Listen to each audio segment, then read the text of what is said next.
Episode की शुरुआत में हम देखते हैं कि दाएं बाएं उस जगह पर आ चुके होते हैं। वो कह रहे होते हैं कि आखिर यहाँ पर क्या हो रहा है, क्योंकि वो देखते हैं कि मिस्टर बहुत बुरी तरीके से पिटा हुआ रहता है। मिस्टर कहता है, ब्रदर देखो, तुम लोग आ गए, इस बंदे को देखो, इसका नाम है लू चैन। हम इसे अपने सेक्ट में घुसने नहीं दे सकते हैं, मुझे इसके ऊपर शक हो रहा है। दाएं कहता है, तो वो तुम हो जो सबसे पहले इस फॉरेस्ट से बाहर निकले। आखिर तुम इस फॉरेस्ट से कितनी देर पहले बाहर निकले? लू ने बताता है कि लगभग 3 घंटे पहले मैं यहाँ से बाहर निकला था। दाया कहता है, तो वो फ्लैग गलत नहीं था, वो बिल्कुल सही वक्त पे एक्टिवेट हुआ, हमने उसे गलत समझ लिया। बाया कहता है, लेकिन ऐसा कैसे हो सकता है? आखिर ये इतनी जल्दी यहाँ से बाहर कैसे निकल सकता है, क्योंकि अभी तो सिर्फ कुछ देरी हुआ है टेस्ट को। और ये कह रहा है कि ये 3 घंटे पहले ही बाहर निकल गया। दाया लू के पास जाता है और कहता है, मैं देख सकता हूँ कि तुम्हारी बॉडी अभी भी एक मॉर्टल बॉडी है और तुम्हारे पास कल्टीवेशन की कोई भी स्किल्स नहीं है। तो क्या तुम मुझे बताने का कष्ट करोगे कि आखिर तुम इस जगह से इतनी जल्दी बाहर कैसे निकल गए? मुझे उम्मीद है तुम मुझे इसका जवाब सही और अच्छे तरीके से दोगे, क्योंकि ये ट्रेनिंग हमारे इस माउंटेन को प्रोटेक्ट करने के लिए है। तभी मिस उसे बचाने के लिए आगे आ जाती है और कहती है, ब्रदर आपको टेंशन लेने की कोई भी जरूरत नहीं है, मुझे पहले से ही इस मेथड के बारे में पता है जो इसने यूज किया है। मिस बताती है कि लू इस सीक्रेट फॉरेस्ट के दो ऐसे सीक्रेट वर्ड्स को जानता है जिन्हें अगर हम एक साथ मिला दें तो हम इस फॉरेस्ट को बड़े आराम से पार कर सकते हैं, और वो भी जल्दी। बाया कहता है, क्या वो 2 वर्ड्स? लेकिन ये तो लेजेंड है, इस पासवर्ड को तो लेजेंड से बनाया था और ये पासवर्ड तो हजारों साल पहले ही गायब हो चुका है, आखिर इसे इसके बारे में कैसे पता है? बाया कहता है, अगर तुम्हें पासवर्ड के बारे में पता है तो क्या इसका मतलब ये है कि तुम भी उस ट्रेनिंग की प्रैक्टिस कर रहे थे? लू कहता है, मुझे पासवर्ड कैसे पता चला?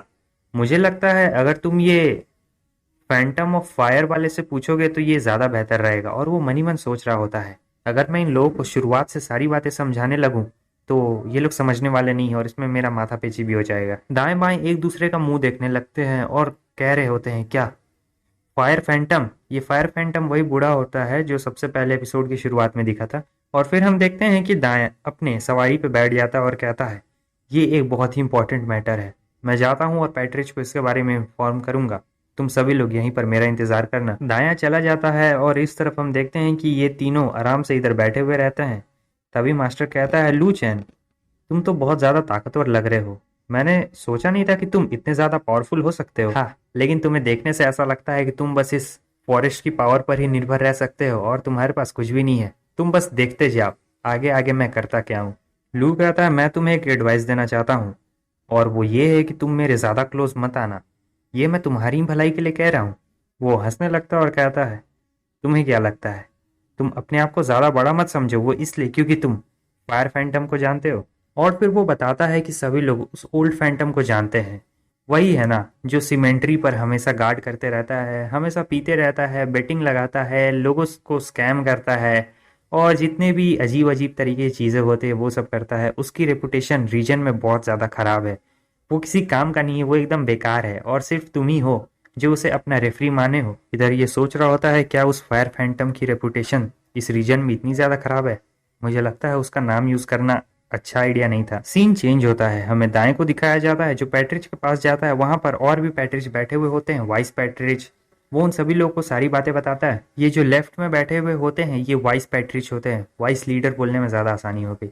ये कहते हैं, इसे सुनने में मुझे अजीब लग रहा है लेकिन सचमुच किसी ने उस पासवर्ड को डिस्कवर कर लिया है, वो भी लिंक्वी सेक्ट के।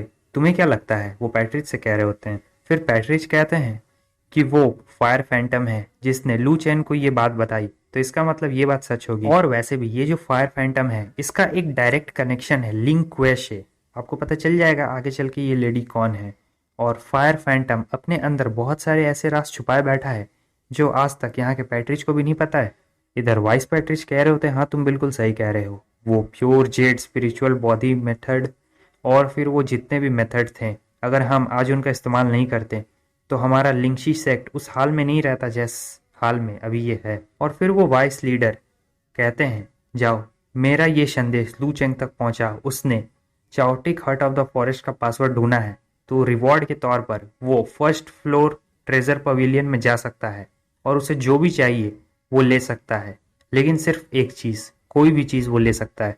वो कहता है, जी सर, और फिर वो वहां से चला जाता है। अगले सीन में हमें दिखाया जाता है कि दायां वहां पे पहुंच चुका होता है और वो बता रहा होता है कि हमारे सेक्ट के वाइस लीडर ने इसे रिवॉर्ड के तौर पर ये कहा है कि ये ट्रेजर पवेलियन में से किसी भी चीज को चूज कर सकता है, ये घुस भी सकता है। वहाँ यहाँ पे घुसना ही बहुत ज्यादा बड़ी बात होती है क्योंकि हर कोई नहीं घुस सकता है। इसे सुनने के बाद मिस्टर को बहुत ज्यादा गुस्सा आ रहा था। वो कहता है क्या, लेकिन ऐसा क्यों?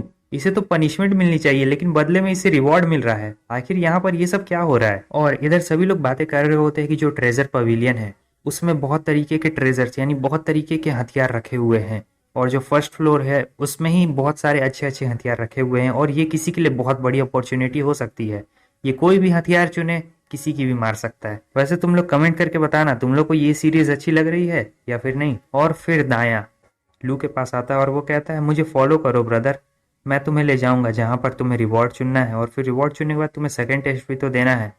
और जहां तक मुझे ऐसा लगता है कि फायर फैंटम इतना ज्यादा बुरा भी नहीं है क्योंकि हमारे वाइस लीडर भी उनकी इज्जत करते हैं। और इस तरफ लू सोच रहा होता है क्या ऐसा इसलिए हो सकता है क्योंकि उसका डायरेक्ट कनेक्शन था और वो स्पिरिचुअल बॉडी और प्योर जेडे वाली बात। हाँ देखिए, इसी लेडी के बारे में बात कर रहा था कि बहुत सालों पहले एक इमॉर्टल लिंक्विन नाम की एक इनविंसिबल लेडी थी जिसकी बॉडी प्योर प्योर जेड से थी, और ये 9 मॉर्टल बॉडीज को पास करके आई थी।